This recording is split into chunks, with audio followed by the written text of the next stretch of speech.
Hello and welcome back everybody. For today's video, I decided to do it outside. Beautiful Arizona day. Enjoy the sun. You can see the beautiful sky behind me and everything. So it's just a nice day.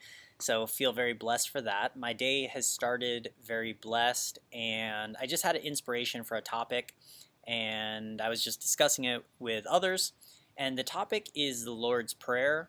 So in the different versions, translations of the Bible, there's many different translations of the Lord's Prayer. The one that I learned when I was a child, I believe is from the King James, and the newer ones are more condensed. The one that I tend to say is Father, holy be your name. May your kingdom come soon. May your will be done on earth as it is in heaven. Give us each day the food we need, and forgive us our sins, for we have forgiven those who have sinned against us. And do not let us give in to temptation, but deliver us from the evil one. So that's the one that comes out of the NLV, or no, NIV, sorry. All of them have slightly different, and the reason I want to talk about it is because I've got to a point where the Lord's Prayer for me is something very important. It's something I repeat many times a day. Anytime I have some sort of temptation, anytime I'm just feeling a little depressed, or even if I'm feeling blessed and I just want a little bit extra blessing, I say the prayer. But the interesting thing to me is I've started to adapt the Lord's Prayer, and what I mean is I slightly change the words, I slightly change the verbiage, and the reason I do that is because the Lord's Prayer was written by human hands, it was listened to by human ears, and it's been translated. So the words have changed. And when anybody's trying to use words, what they're really trying to do is they're trying to convey a certain meaning or an intent, a spiritual stance, so to say. And for me, I think everybody should alter the Lord's Prayer so it resonates with them more and more. And I don't think they should, I'm not saying they should change the intention or the meaning behind it, just the words, so that the meaning and the intention is more clear to them. So I want to give you an example. Is to me, the last line where it says, and save us from the evil one. The evil one, to me, doesn't really resonate with me well for the intention. I mean, I know it's the devil, I know it's evil, but like it's not something that stands out to me on a day-to-day basis. And we all struggle with evil on a day-to-day basis. So I actually, when I was reading and listening to some podcasts and stuff like that, I came by the fact that Satan the meaning of Satan is the adversary. And I actually really enjoy the adversary much more than I enjoy evil one. And the reason for that is it puts my mind, the intention comes through more. I can apply it to my life more. So to me, the adversary is anything that's trying to get you to sin, or anything that's trying, any sort of temptation. To me, that is the evil one, or the adversary. And it's anything that tries to get you to do what you know to be wrong. And I'll give you a really good example, is if I say evil one, when I'm playing my video games every day and making my videos, and something tilts me, right? Like maybe my teammate is not playing well, maybe somebody's just being really toxic to me. I don't really take that as evil. I'm not like, oh, this guy playing a video game is being toxic. Oh, that's, you're the devil, that's the evil one, right? But when I say the adversary, then it makes a lot more sense, because what happens, especially in games, is you're playing and somebody does something to really upset you and get you emotionally stirred up. And how you react to that emotional state that's the core, that's the essence of being a good person, right? Being a good Christian. So to me, that's the adversary. When that person does that and it stirs me up and I have the temptation to tilt and just like go off on them, right? To like say personal things about them that I have nothing to know, like, hey, they're an idiot, or they're this, or right, blah, blah, blah, blah. To me, that's the adversary. So I say it that way because, so when I say the Lord's Prayer and when I'm praying in that time, the reason I use the adversary instead of using the evil one is because it makes me think of those times. It makes me think of, that feeling when I'm tilted. Another example of the adversary to me is actually my wife. And obviously not my wife in all things, but in certain things. So if we're having a discussion, and probably the person I get most emotional and tilted with is my wife, right? Because I care about her the most, I love her the most, and that's why my emotions, if anything, they get out of hand with my wife, right? So same thing, we may have a discussion, and me and her get to a disagreement point, and I start to feel that, and that's the adversary, right?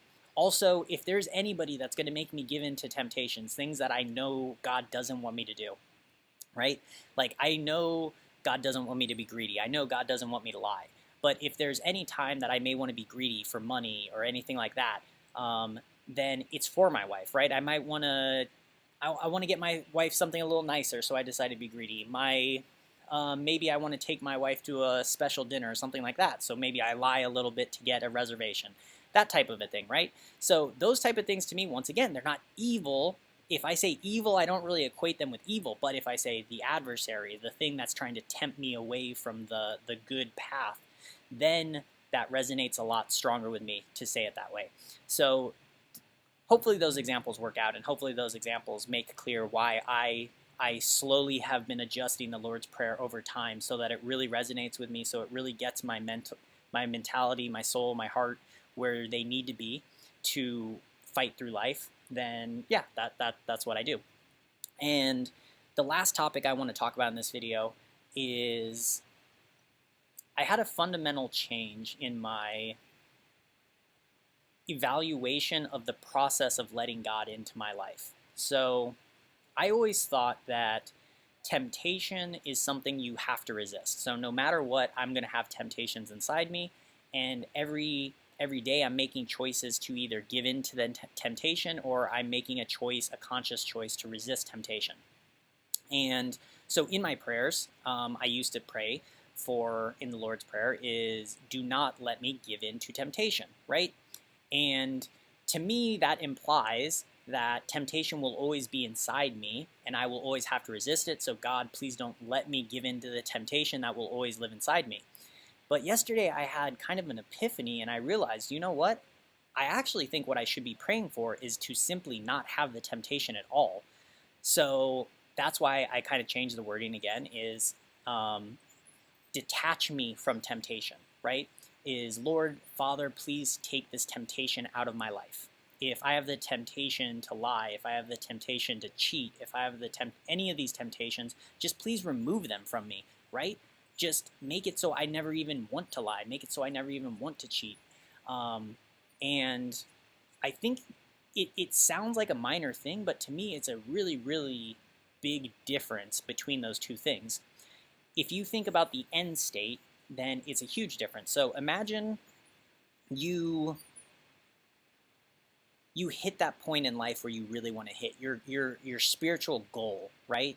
And if I look at my spiritual goal, and the first way, which is the temptation always lives inside me, but I resist it, then the first way, my endpoint doesn't look that happy to me, because it's a life where I'm filled with extremely strong temptations. It's just that I have the discipline to override those temptations and resist them every day. But then my life becomes just me resisting these urges to do bad things, right?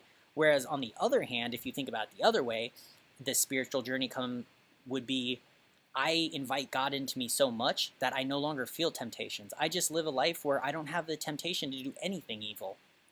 And when I think about it that way, I started to realize, like, the second way is definitely the way. To me, that is the way. If you think about what God is, I don't think God is an entity that has all this temptation and negative evilness in it that it's always repressing and resisting. I think it's something that, like, the evil doesn't even occur to it. It just doesn't exist. It doesn't feel those things. It doesn't have those things, you know?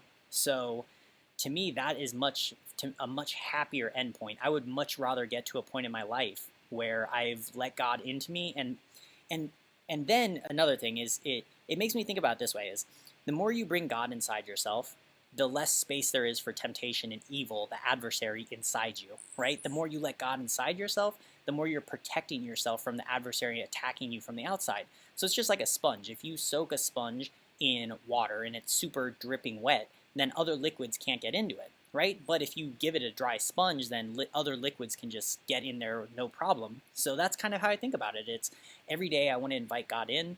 I want to do more and more to push the temptations out of my life, and I pray for God to remove temptations from my life. And yeah, slowly but surely, hopefully, I will get to a point where I just don't have those temptations. And to me, that is a very desirable endpoint, to just have a blessed life with no temptations and happiness. I think that's basically it.